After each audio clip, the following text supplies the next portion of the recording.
It's one of my signature sayings. Some of you have heard it before. Here it goes. When it comes to life and business in the 21st century, particularly in the digital world that is now worldwide in its marketplace and where you can find customers and clients, your book, this is a book I wrote, your book will be your business card, and your video will be your brochure. That's right. When it comes to the world that's before us, people are going to want to know that you are really good at what you do. And your book, perhaps in Kindle format, ebook format, perhaps you'll even have a hard copy, that will be a way for people to find out what you know, how good you are, how smart you are, how unique and remarkable you are. And then that will be reinforced by the fact that people actually see on their iPad or on their smartphone, they will be able to see you do your work. You'll be able to demonstrate how good you are in a way that is helpful and useful. And in effect, you'll be able to do what you're going to have to do. And that is, we used to say to people, find the customer, sell them, service them, and then get them to give you names and referrals and recommendations. The key today is you're going to have to serve people first in order to sell them next. And you will demonstrate, you will be helpful, you'll be useful, you will be of service to them, and then perhaps they'll decide whether you're good enough to get some of their money for the services or the goods or whatever else you are offering. So your book is your business card, and your video, your energetic, full of wisdom, insight, and truth, the power of your personality will be your brochure. That's the way it's going to be. And that's one of the reasons that I've done a couple of classes that are helpful. I've done a class which we are now helping shy people do this unnatural thing of promoting and selling themselves. And we actually have a course on how to write your book using your iPhone. Who am I? I'm Stan Houston. I'm Stan Houston. I am the leader of What It Takes, an online teaching program provider, and we help people discover what it takes, design a plan to do what it takes, and then a way to do what it takes to live well, build a career, build a business, live fully alive, and be free. We're in the freedom business. And I'm trying to set myself free and help us all become free of fears and the things that plague and make our lives less than the fully aliveness we want. And what we have here is what we call a TeachAbout. It's under 20 minutes. You don't have to sit here and watch it the whole day. It's one topic, one session, one thing for you to learn about, perhaps put into action, take it away, and actually do something. Under 20 minutes, a TeachAbout. Now, I put together a very provocative title because I wanted to attract you. And perhaps I accomplished that since perhaps you're listening and you're engaged in the story. You've already learned something that I hope is significant about what business and life will be like. But here's what I learned. When I wrote my book, I talked to my daughter. My daughter, Megan Houston, is a fairly well-known writer, lives in New York City and has written a number of books and has obviously been an editor and a publisher and literally has helped some very famous people write their books. Of course, their name was on the book, not hers, but she was the proverbial real writer behind the book. And of course, we all know how that works for many celebrity and famous people. They have somebody else kind of ghost write the book. So she's been involved in that. And she one time said to me, "Dad, make sure you always find somebody who will be an editor who will help you guide the book in the right direction." And of course, she is an editor, and so she's doing some self-promotion. But she then recommended one of her friends who is an editor. You see, even the editors have editors themselves, just as the good coaches have somebody who coaches them. Every coach has a coach. And the person that she recommended to me had a little back and forth, and she asked me a little bit about, well, what's the purpose of the book? What's the mission of the book? And that's a very important question. What's the purpose of your book? What's the purpose of your brochure? What's the purpose of the program you're putting on? Tell me, what is the mission behind what you are all about? What's the mission for the day? What's the mission for the book? What's the mission for this organization? And I kind of said, well, I'd like to make a little money, I would like people like the book. And then she paused and said, Stan, that's not true. You don't want people to like your book. You want them to either love it or hate it. Now, did you catch that? We're so used to likes, the Facebook likes. Now think about it. How much money or how many relationships, how many good things have come to you because people like it? Well, let's be very honest. Very little happens because people like something. So what? They like it. She said, Stan, I really mean that. You want people to love it or you want people to hate it. And then she went on to explain is that a good book is not like the book that everybody else writes. And we'll talk about that some other time. I'll have another little class called Write the Book That Only You Can Write. Okay? That might be helpful. But she said, what you want is a book that is not just informational. The world's full of information. They don't need more information. They can Google and get all the information they want. In fact, I had somebody who challenged me with this rather unique proposition, because in effect now with the search engine phenomenon, you can just about find the answer to anything. And one wise person said, you know, computers and Google are basically useless because all they ever do is provide the answer. Think about that. All they ever do is provide the answer. We need something else besides just the answers. And so what my friend was saying is, you want something to challenge people, to bring an emotional reaction, something that really can not only give them information, but something that strikes them in such a ways that they become a fan, they become a friend, they become a follower. They love the book. They love the idea. I had one person write to me from a video I did, and she just simply said, I kind of fell in love with you. Well, I'm not so sure what that means, but it was different. Now, at the same time, there's this truth which we taught people in broadcasting. If you try and reach everybody with everything, you reach nobody with nothing.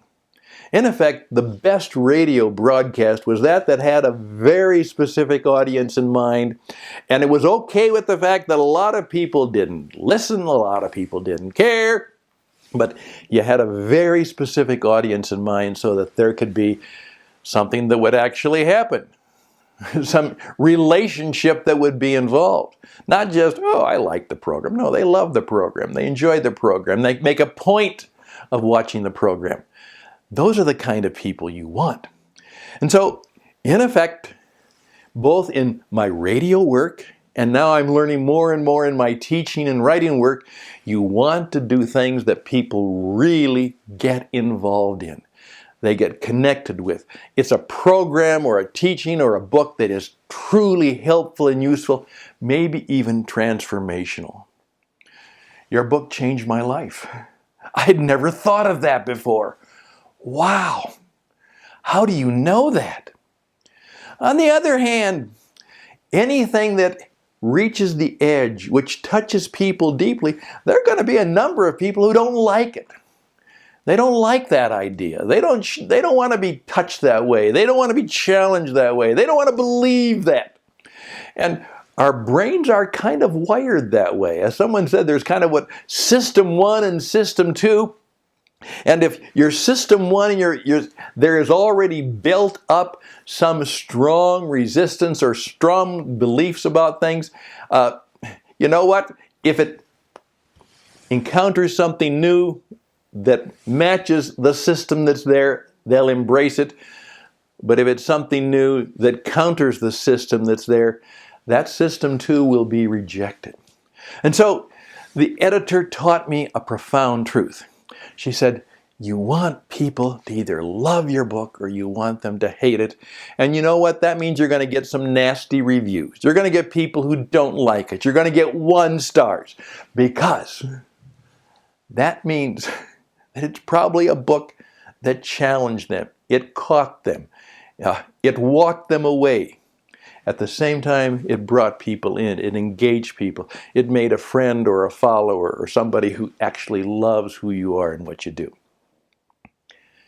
Now that's the work of the creative entrepreneur. So if you're a writer, you're a teacher, you're a singer, you're an artist, all of those many fields, that is true.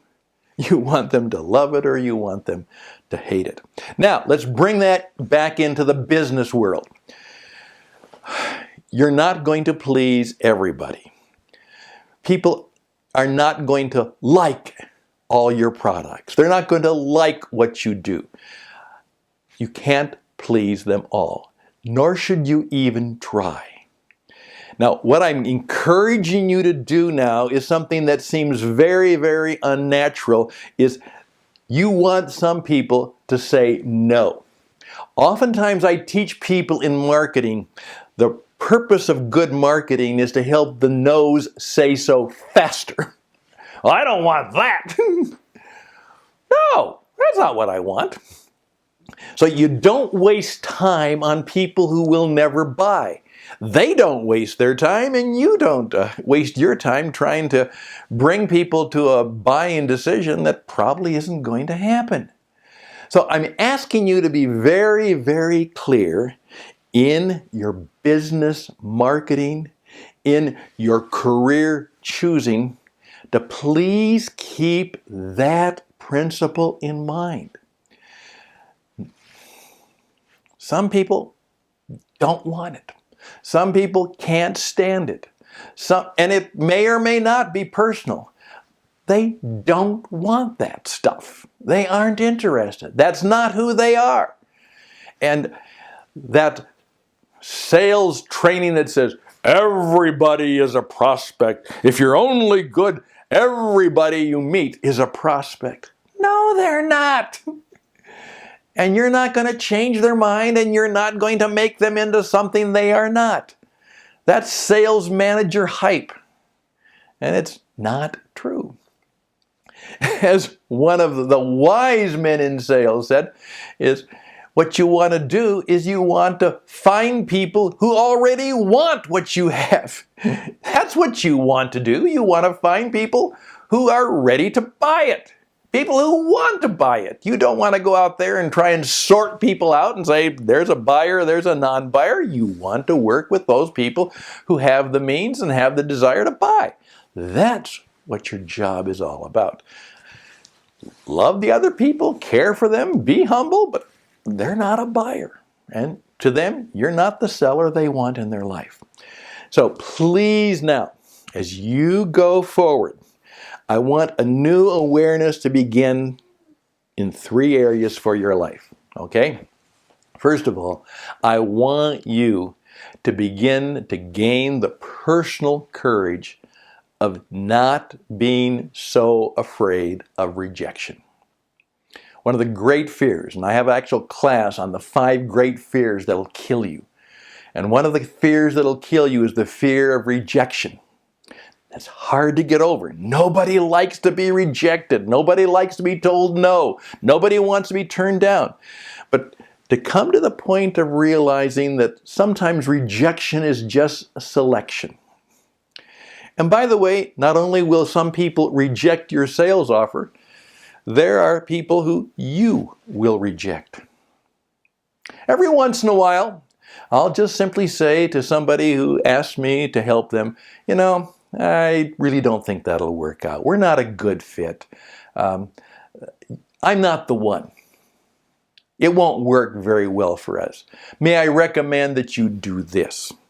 And so start to get a new view of rejection, knowing that it not only is a part of life, in some cases a very positive part of life. Secondly, I want you to write a book. I do.